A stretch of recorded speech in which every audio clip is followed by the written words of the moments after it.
Bonjour chers auditeurs de l'ODJ Média, notre chroniqueur invité, Aziz Boussetta, partage son avis et sa réflexion, dans un article qu'il a intitulé « L'Istiklal pourra-t-il redevenir ce qu'il fut ?», qu'on écoutera ensemble dans ce podcast.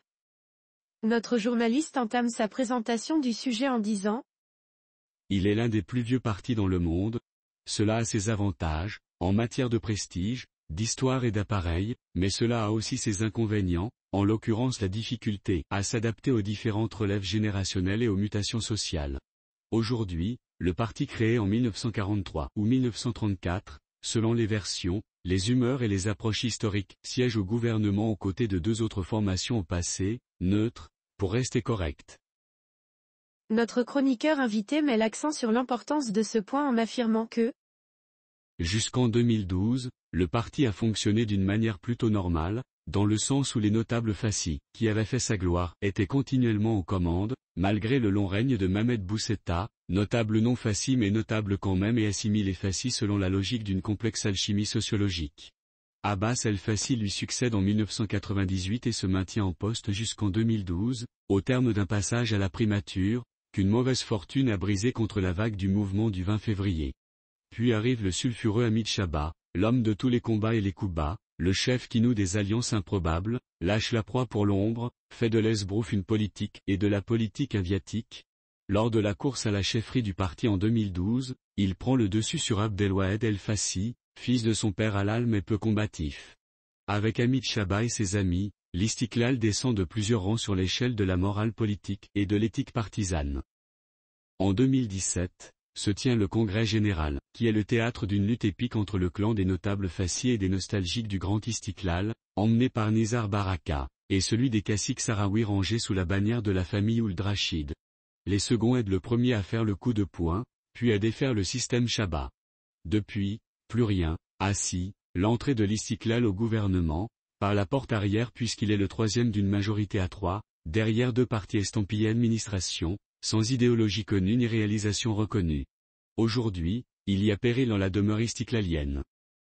Le fameux et légendaire comité exécutif, qui avait jadis connu les Douiri, Kadiri, Khalifa, Louafa, Guelab, Benanis Miret, El-Fassi et d'autres, n'est plus que l'ombre hésitante de lui-même.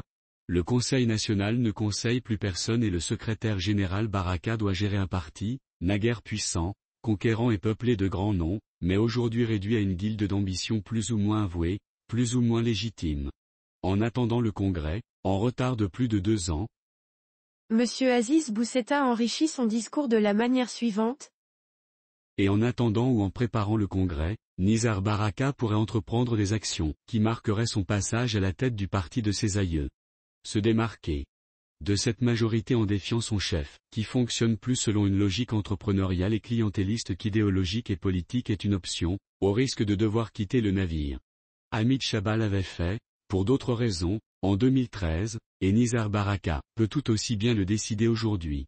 Une seconde option serait de s'ouvrir résolument sur la société civile en attirant à lui les nombreuses potentialités qui hésitent encore à venir, effrayés par la réaction virulente prévisible de ceux qui ne veulent toujours pas partir. Le parti de l'Istiklal n'a rien à gagner aujourd'hui et demain de posture sociétale et idéologique surannée, car hérité d'un passé qui ne reflète plus le présent et l'avenir du pays. La société marocaine a changé, muté, et bien que toujours attachée à sa tradition, elle ne se sent plus représentée par un parti qui avance les yeux rivés sur le passé. Il appartient à Nizar Baraka de se souvenir que son parti a été précurseur, audacieux et même téméraire en dénonçant l'occupation sous le feu des baïonnettes françaises, de se souvenir que ses prédécesseurs avaient manifesté le courage de dire non à bien des reprises. Un chef de parti ne doit pas seulement penser à entrer au gouvernement, mais aussi et surtout à entrer dans l'histoire. Hamid Chaba était sorti des deux, Nizar Baraka peut entrer dans les deux. Si Nizar Baraka a l'audace de vouloir imposer ses idées au gouvernement, même en prenant le risque d'en sortir et s'il a le courage de croiser le fer contre le clan Ould Rachid, même en s'exposant à la possibilité de ne pas être réélu, il entrera dans l'histoire du parti. L'auteur termine son article en ces termes. Aujourd'hui, près d'un siècle après la fondation de l'Istiklal, les générations d'électeurs inconditionnels du parti ont disparu et le vote réflexe d'antan n'existe plus. Il s'agit dès lors de lutter pour rester dans les esprits, ou pour les marquer, même avec le risque de perdre le combat pour la modernité, de l'ouverture, de l'audace et de l'innovation. aller aux élections de 2026 en restant dans la majorité actuelle, en maintenant les positions actuelles, en conservant le profil bas dans le gouvernement et en interne, serait un poids dur à porter, et le parti s'en trouverait encore plus désidéologisé qu'il ne l'est déjà. Les autres partis du mouvement national sont soit en léthargie, soit de petite taille, il appartient donc à Nizar Baraka et à l'Istiklal, qui fut une véritable école de pensée et un modèle pour les autres partis, de ruer dans les brancards, de manifester leur mauvaise humeur, de revoir leurs alliances et de repeupler les rangs du parti de gens talentueux et désireux de servir l'idéal politique. Bon courage, car il faut du courage. Rédigé par Aziz Bousseta. Merci d'avoir écouté ce podcast de l'ODJ Media. N'oubliez pas de vous inscrire sur notre newsletter quotidienne à partir du portail odj.ma. Alors, on se dit au prochain podcast de nos chroniqueurs invités, et à très bientôt.